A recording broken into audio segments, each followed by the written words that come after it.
Local Edition. Brad Pomerance here. We're joined by Rick Cassar. He is a trustee with the MiraCosta Community College District in beautiful San Diego County, where we are today. And so I'd like to speak with you about what you're wearing on your lapel.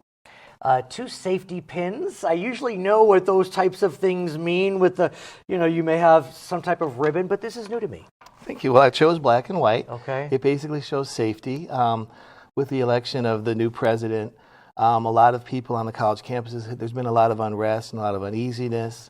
You hear stories on TV. I'm originally from Dearborn, Michigan, Oh, so sure. you hear stories about... Right, a large Muslim population in Dearborn. Exactly. So you hear Right. stories about people having their hijabs taken off and Right. being told you're not allowed to do that anymore. Or children here in kindergartens are being told, Mexican-American kids are being told you're going to have to go home, you'll be deported. So Can we talk about that? Because I have heard those stories, and some of those stories are heartbreaking because the children may not really understand the layers when you peel away the question of deportation. I mean, if they're born here, they should be fine. But the challenge becomes many children may not have been born here. Their parents may not have been born here, their aunts, their uncles, their grandparents, and they have heard that the president wants to deport the undocumented, whatever that may mean. And so you're at a community college where in California, 61,000 of the entire system students are under the DACA program, Deferred Action Program, allowing them to stay even though they were brought here by their parents when they were not citizens. that's correct. So the state of California recognizes that these are innocent children. These are children that were born here. They have lived here their whole lives. They've attended our institutions for all intents and purposes. They're Americans Right. just like we are. So the chancellor of the community colleges, state chancellor of the Cal State system, and the president of the University of California all united in making a statement and sending it to Washington to let them know that we have no intention of deporting people or doing anything Right. that would encourage that. But here's the challenge. The DACA program was brought about as a result of an executive order of President Obama. As you know, executive orders are not law, and a successive president can revoke them. And so the candidate Trump made it very clear when he was running that he planned to revoke DACA. Now, there are 750,000 individuals that have given their names to Washington to be participants in the DACA program. Over 200,000 of them are Californians. 61,000 of them are in the California community colleges. Washington has their names. And so if they want to deport them, they know where they are. That's a tough question. I know. So I don't even know how to answer that. And that's fair, and I appreciate your candor. Well, I'm planning on going to the National Association of Community College Trustees has our national meeting in Washington, Right. D.C. in February. Right. And I plan on going there, and I plan on just kind of hearing what's up and just, I guess, trying to get as much information as we can to protect people and to do what we can. And right now, this is just about saying, look, this is a safe space. We Right. are your allies, and we're going to do the best that we can. And I want to delve into that notion of safe space. What does that mean? Because we hear terms thrown out: sanctuary cities, sanctuary campuses. We're not an arm of ICE. What does it mean to be a safe space? Yeah. Well, it started from recently from LGBT yes. things, right, and the Right. Orlando shootings and things. And I guess just from a philosophical point, it says that we're on your side. We're not the guys that are going to hurt you. We're not the people that condone that type of violence.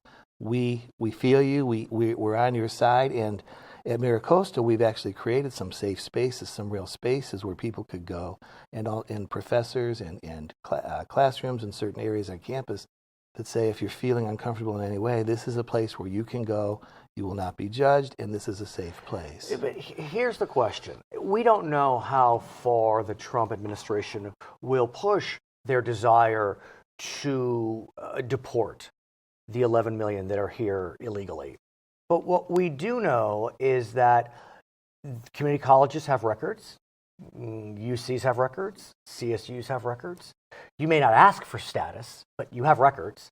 And so if the federal government should say to you, we'd like your records, please, or if the Immigration Enforcement Service says, we'd like to come onto your campus, please, what do? Do you have the authority to decline? I guess we'd have to talk to legal Yeah, for which that. is fair. But I guess, let me ask it another way. Is the board, are boards statewide looking at this? I have to think that this is on the minds of folks, because whatever your position is, again, I'm not taking a position on it, but are you thinking about it? Is legal thinking about it? Do you know yet? We do. We are looking into this.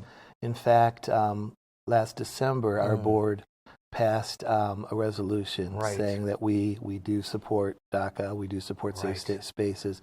We have no intention of turning over records, to whatever extent we legally have the authority to do that. Here's another challenge, if I can ask. So the UC system receives about $8.5 billion from the federal government.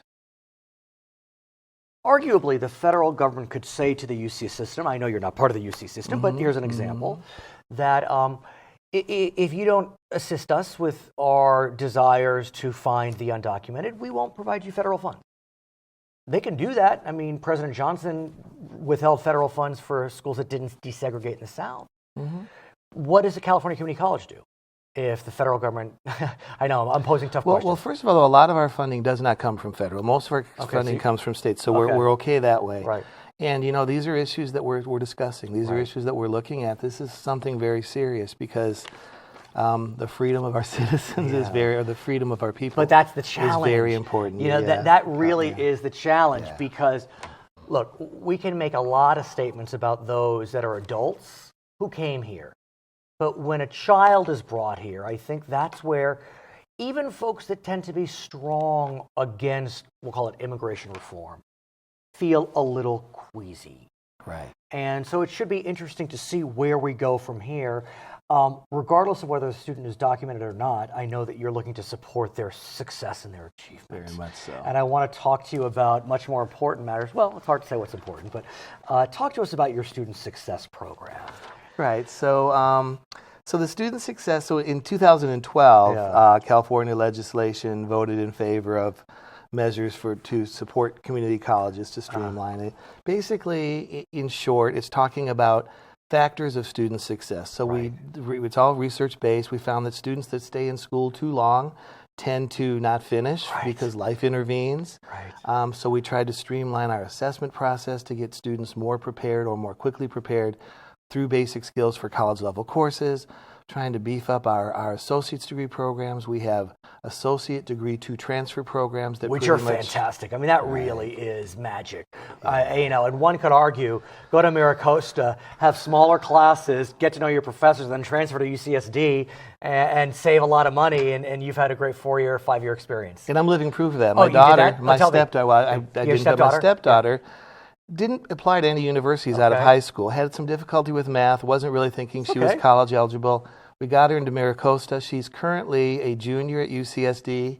Has completed her first quarter, and now she's studying abroad in Japan. And think about UCSD, one of the world's finest institutions. I mean, a kid who couldn't stand math is now going to graduate. Oh, how proud are you, Papa? Oh, very proud. She's and you have a 6-year-old too. And I have a 6-year-old. I was going to say. Well, I just want to say I thank you so much for joining us, but more importantly, thank you for your honesty and candor. These are difficult times, difficult conversations, and I appreciate your sincerity. It's my pleasure. His name is Rick Cassar. He is a trustee with the MiraCosta Community College District in beautiful San Diego County. My name is Brad Pomerance. Thank you so much for joining us on Local Edition.